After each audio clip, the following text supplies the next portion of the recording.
Hello my brothers and sisters and welcome back to another action-packed episode of Chris the Butcher and Friends. So tonight, brothers and sisters, I'm recreating a dish that is a favourite dish of a van lifer, and that is Will's Whereabouts. I've been watching him for about 3 years now. Don't really comment and stuff like that. Don't really comment on anything on YouTube. I just watch it.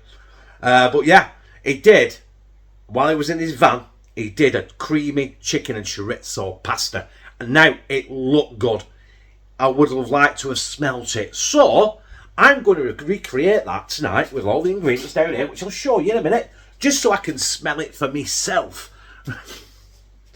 And I want to taste it as well, obviously. So yeah, tonight's video is Will's Whereabouts, creamy chicken and chorizo pasta. So also, before we crack on, in the description there'll be a link to where he cooked this chicken and chorizo pasta. So, jump over, press subscribe and tell him I sent you.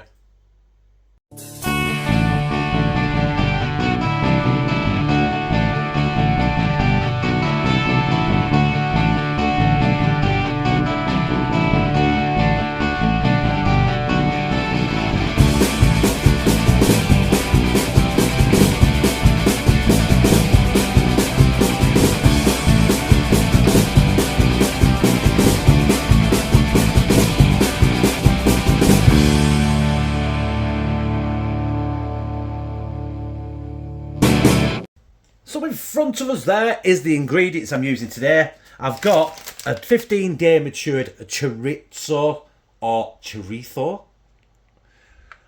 I don't care what it's called. I like it. Right, so I'll probably only use half of that. I'm going to use 1 onion. I'm going to use 1 bell pepper.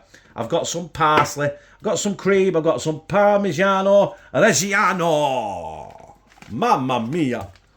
Tomato puree, chicken, a bit of olive oil, some lazy chopped garlic, and I've got a Maggie's stock cube. He used one that I think it was like a... It was one of those jelly ones, like, you know, like, what's it called? Marco PR White. No, like a North stock pot thing, but I haven't got one. But I've got a million of these buggers still. So, bish bash bosh, Maggie's stock cube. I'm going to start cutting all this up, get it ready. I'm going to start cooking this bad boy. You know, before we start cooking this bad boy, what is this called? A creamy chicken and chorizo pasta. Right? I'm a dickhead. I forgot the pasta, but there it is now. Right, I'm nearly there chopping it up. I just want to show you a little bit of what I've done so far. So I've got my onions, I've got my pepper there, chopped up, ready. Also, you don't have to do this. I'm going to do this. You can see there, that's the skin off that chorizo. So, just score it down there. And you should be able to just... I can't see where I scored it. There it is. You should be able to just peel it off, which I just did then. So, yeah, it's a bit like paper in it. You don't want that. You know what I mean? I'll do this every time, me, with chorizo. Get it off, because it's... You know what I mean? You can eat it. You can have it on, but... If you can take it off... Why not? Also, I think I will chop it while we're here as well. Just... Bear with me, a bit crude. I just need to move the camera a little bit so I can get in. There we are. And I am using all this chorizo. I've decided I'm using all this chorizo because it won't get used otherwise. Cut into nice slices. Like that, you know. Beautiful, beautiful chorizo. I've got it all in my hands. The good thing about chorizo is that it gives you that beautiful, beautiful red oil in the bottom of your frying pan. But the trick is to put your chorizo in the pan. This is me anyway. This is what I think. Put your chorizo in the pan while it's still cold, so it gives it a chance to render the oil and the fat out of the chorizo, which really that's where your taste is. There we go. Just roughly chop it. Don't really matter. Bigger the better pieces really, because Lou's going to pick the chorizo out of this, and I think Con's going to be picking the chorizo and the onion out of this. But hey, I want this to be right, so there we are. That's the chorizo done, the pepper done, the onion done. All I've got to do now is clean up here, cut the chicken and clean up again. Right, now I can start cooking. The chorizo I've put in there with a tiny bit of olive oil, and I've turned the hob on just now, so hopefully that'll come to a nice heat slowly, because it's not like It's not like an induction hob or gas, so it gets hot really quick. So that'll hopefully render some of that red oil out of the chorizo. As soon as it starts doing that, I can throw the chicken in and mix that all up. So the chicken, which I've diced here, there we go, gets coated in that lovely chorizo oil. And then it's the peppers, the onions, the chicken stock cube, the garlic, tomato puree and stuff like that. So not in that particular order, but yeah. As soon as that starts bubbling, that oil starts seeping, chicken's going right in. The chorizo is basically where I want it, with the red oil. You can't see it in a copper pan really, but there we go, get our chicken in. Take some heat out of that pan as well, because I don't want that chorizo to burn and go really, really crispy, even though it is nice. See that oil there on the chicken? That is absolute chorizo goodness. Right, I'll crack on here. Get this, nearly cooked this chicken and browned off a little bit in all that oil. And I'll be adding these sundries like the peppers and the onions and the garlic. Right, I'll crack on here then. Right, our chicken is not quite cooked yet. Our kettle's boiling for our pasta. So we're going to go in with our peppers and our onions.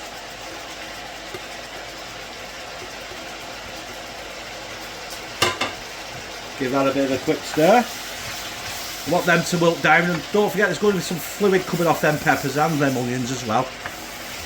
And I'm going to go in with a couple of teaspoons of lazy garlic as well at this point.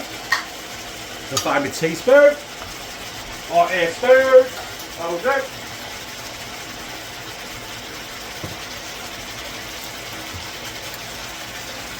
One, two, because we love garlic in this house. Right, lid back on so there's no accidents, and get that mixed in, because the next thing going in here is the chicken stock cube and some water. And yeah, we're not far from off. What's that? Don't make any sense, does it? We're not far from finishing this off. That's why I've got the kettle boiling now for the pasta getting ready, because when all this is done with the cream in it and stuff like that, I'm going to mix the cooked pasta with this as well, so it's all like a one pan dish. Right, anyway, I'm waffling. I'll be back with the stock cube. I tell a lie. You know what I forgot? Tomato puree. I don't know how much he put in this, but I'm going to put a good squitch in it.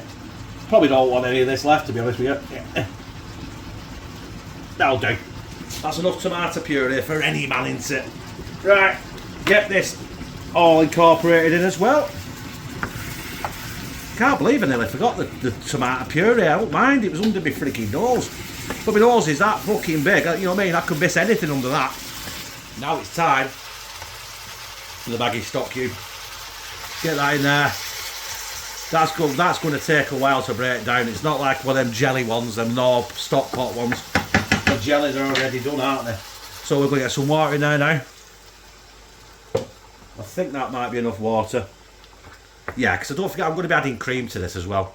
So I'm going to let that sizzle there now for about 10 minutes. Just so that stock cube dissolves, and I think we'll be near enough ready for the cream. And when the cream's gone in, it comes to the boil, I'm going to take it off the heat and I'm going to start the pasta. Right, I've turned the hob right down and we're going to go in with our double cream. I'm just going to pour it all in.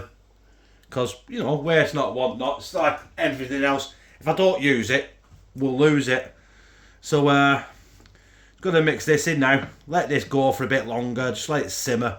Just going to let it simmer for about, I think, about 20, 25 minutes or so. And when this is like 5 minutes from done, I'm going to put the pasta on. But before we do that, I'm going to put some Parmigiano in there as well. Not a right lot, because I want to save some for the top of me, for the top as well when I've done. Right, that'll do. Not too much as well, because it's, you know what I mean, I don't think Lou's going to appreciate stinky feet on her in her tea.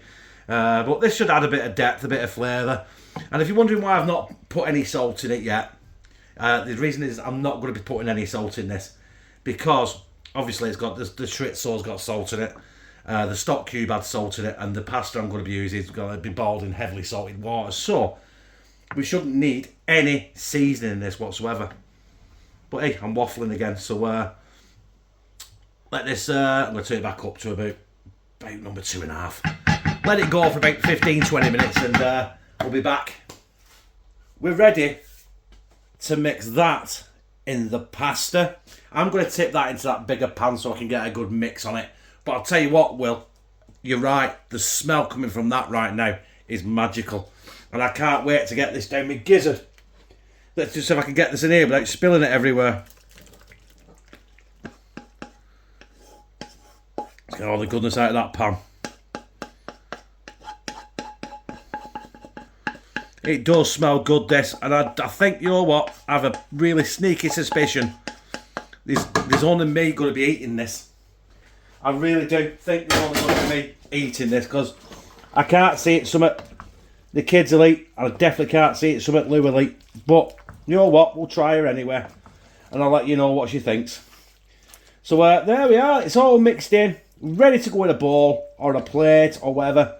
And finished off with some flat leaf, well, I said flat leaf parsley. I ain't got any flat leaf parsley. I've just got dried parsley and some more stinky feet cheese.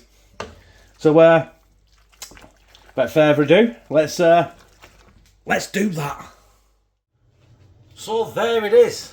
That is my Will's Whereabouts chicken and chorizo creamy pasta. And as you can see there, I've put some parsley on top and a tiny bit more of sweaty feet cheese on. What's it called? Parmigiano on. And at the first, it smells great. So I've got to get it down my gizzard, haven't I? Bon apple teeth. I'm staying down here because it's just a lot easier keeping camera here. Got to get a bit of that chorizo in there, haven't we? Look at that. Focus, focus. Absolutely stunning.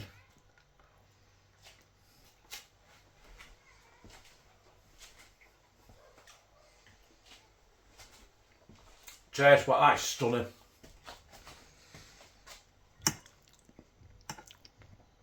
I must admit though, I do like cheesy and creamy pasta dishes. Big lump of chicken on that.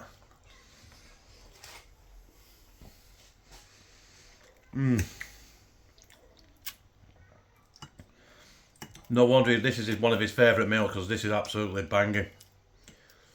Absolutely banging.